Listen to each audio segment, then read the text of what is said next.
Pagrindinis iššūkis tai yra laukimo eilės.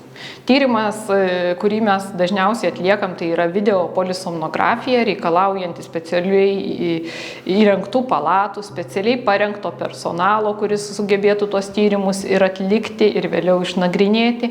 Ir tas užima labai daug laiko. Ir čia viso pasaulio problema. Ir užtat ieškoma naujų technologijų, kaip galima būtų tą visą supaprastinti, padaryti greičiau, prieinamiau, kad nereikėtų žmogui sėdėti ir viso tyrimo vertinti kelias valandas.